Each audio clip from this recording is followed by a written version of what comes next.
Assalamu alaikum wa rahmatullah, and welcome to episode 2 of Safar series for children. Last time we looked at the pre-Arabian time just before the coming of the Prophet ﷺ. Guys, do you remember anything from that time? I think I do. What do you remember, Habiba? So, I don't know if this is right, but since Allah didn't send any prophets down, the people forgot about Allah and stopped worshipping Allah and started worshipping about idols because Allah sent no prophets down. That's a very good remembrance, Habiba. Well done. Yahya, do you remember anything? There was a man and he saw some idols. He wanted to build it, and then all the people wanted to get those idols, and then they filled up those idols with 600. Very close. Well done, Masha. They filled up the Kaaba with 360 idols, so people forgot about everything. So in today's lesson, or today's episode, we are now going to be looking at the sort of occurrences that happened just before the birth of the Prophet sallallahu alaihi wasallam.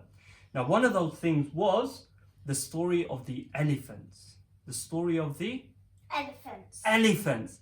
Now, what actually happened during that time? Okay, now just to take a 1 minute pause there, I'd like you guys at home just to turn around to your parents or the person next to you and try and recall 2 things that you remember from the last episode. So just pause it here if you want.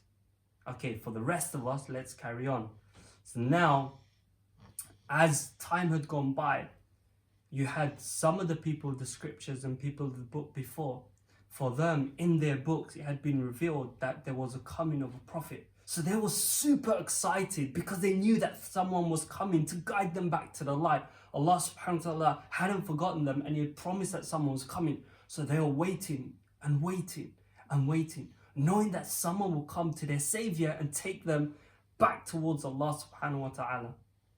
However, you had some people that weren't very happy, and they didn't really want a prophet to come because they were happy with the way things were. Now, amongst them, you had some of the Meccans or some of the Arabs at the time in Mecca that had no idea. So for them, they were just living their life their own ways. Now you had one person who was a chieftain, a general, and this general was one of the general leaders of Yemen at the time, and his name was Abraha. His name was Abraha. And Abraha, he didn't like a prophet to come by. He wanted his country to be the best country. And what he would do was he would look around at the different countries nearby, and he noticed that Mecca was getting too much attraction. Everybody loved going to Mecca. And why did people like to go to Mecca? Yep, you guessed it. Everyone was going to Mecca from all over the countries to go in their hundreds to go and complete the tawaf around the Kaaba and to complete their pilgrimage. And when they were going, they were making sure that they were going with lots of gifts and things to buy and sell as well. So they're doing a lot of trading, and this made Mecca flourish and become very sort of rich in their trade and in the visits that they would get. Now this chieftain, he wasn't happy, as we said. And he turned around and he said, I don't like this. And he was very jealous. Why was he jealous? Why was he jealous, guys? I think he was jealous because Mecca was getting more rich and getting lots of money and things, and he wasn't really getting that much. Well done, Habib. That's exactly correct. So he thought to himself, yes, yeah. I know why that man, what you said before. It's because he's being rude and Allah's not giving it because he's a rude boy and everyone else is good, so they have something. Oh, that's a very interesting answer, Yahya. Let's see what actually happens. So because of his jealousy, he said, I've got to do something about this. I don't like everyone going to the Kaaba. So what did he decide to do? He thought, he got his people together and he got a few of them together and he said, all right, guys, we've got to do something and we've got to make it bigger and better than the other place, huh? Yeah! Yeah, I like the idea. So he listened to the idea and then he got together and he said, I'm going to build a beautiful palace and it's going to be huge. Yeah, it's going to be super duper big and it's going to be the most amazing place that everyone's going to come and see my cathedral and my place of worship rather than going to Mecca. So with that, he began to get his people to start building, and they made this building so beautiful and big, and the bricks, some of them were made of gold, and some of them were made of silver, and some of them were made of rubies, and all sorts of other gems. And it was a beautiful place. When you look at it, it was almost like, wow! So once he had built this huge, beautiful palace, he turned around to his people and he said, you will no longer go to that Kaaba. From now on, you will come to my palace and you'll come and worship in my palace, the best palace ever. And if you dare go to the Kaaba, then you'll be in big trouble. Dun, dun, dun. So Abraha was really excited with his beautiful palace that he had made. This news eventually reached the Meccans. And when the Meccans, they heard about it, they got very upset. And some of them, they got very, very angry and frustrated as well. Why? Because someone was trying to take away the pilgrims and the people who are coming to worship the Kaaba, and people were trying to take them away to Yemen. So now they started talking amongst themselves of what to do. Now, as they were talking, there was one person amongst the Meccans who thought, I'm going to take everything onto my shoulders and I'm going to sort this out. So he went into disguise and he covered his face.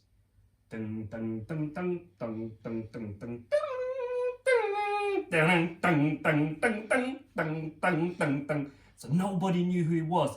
And during the dark, he went and he traveled to Yemen, to where this beautiful cathedral was. And he went, and then he went, and he done the number one, and then he done the number two as well. And he went, ding, ding, ding, ding, ding, ding, ding, ding, ding. And then he went, uh-oh. How do you think Abraha's going to feel when he sees the damage? Do you think he's going to be happy? Do you? Very sad. Why? Because someone broke his house. Someone broke his house, his cathedral. What do you think, Habiba? I think he'd be very mad because it might have took a long time, a lot of effort for them to do that, and then all that hard work just destroyed. That's very good answer, Habiba. So he came in the very next day and he was very happy. I'm going to see my beautiful cathedral. And when he went towards it, he thought, what's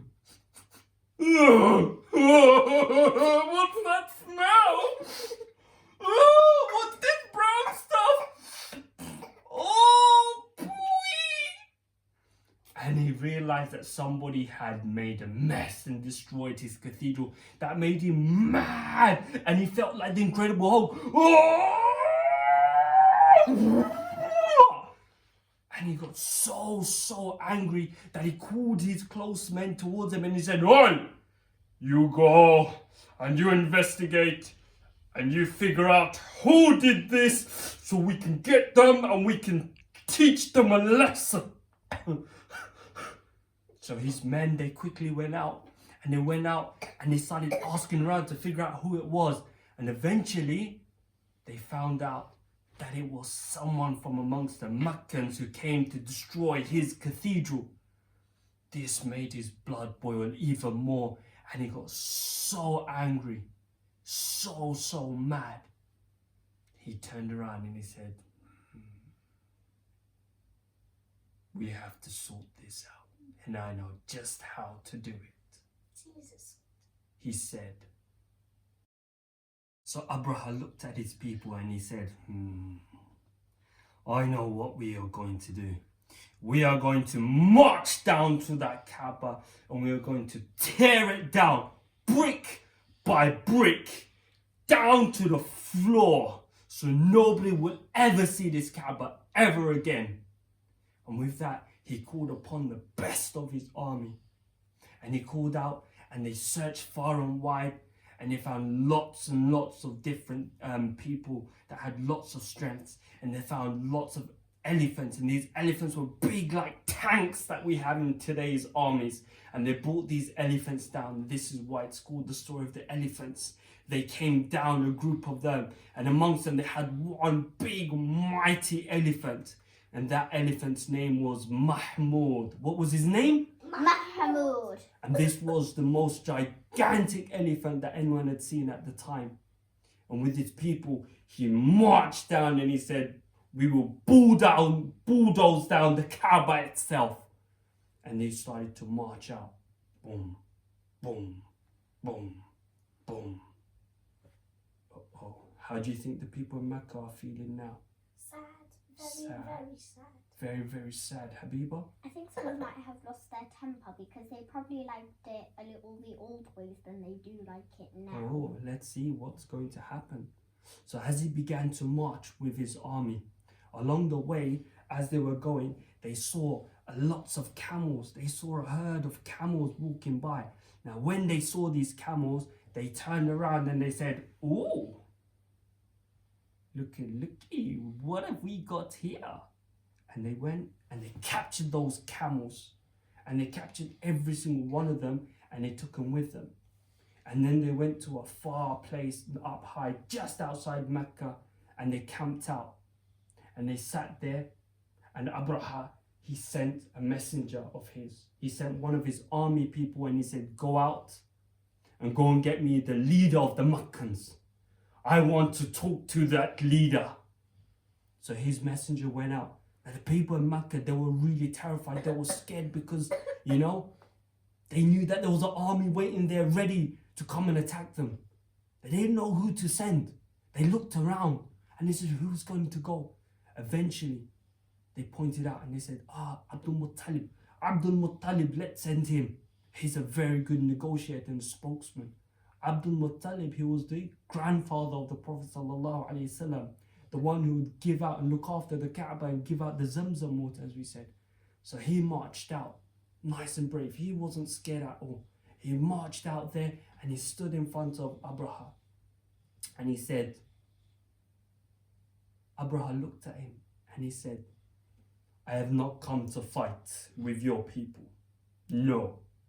I have just come to destroy your Kaaba because of what your man has done to us, to my precious building. We are going to tear down this Kaaba brick by brick. Abdul Muttalib looked at him and he said, I want my camels back. Abraha looked at him and said, what? You crazy fool? Are you crazy, man? I've just told you I'm going to tear out your beloved building and you want your camels back? So Abdul Muttalib, he looked at Abraha and he said, everything has an owner. The owner of those camels is me. I'm in charge of them, so I want them back. The owner of the Kaaba is Allah, and He will look after His house.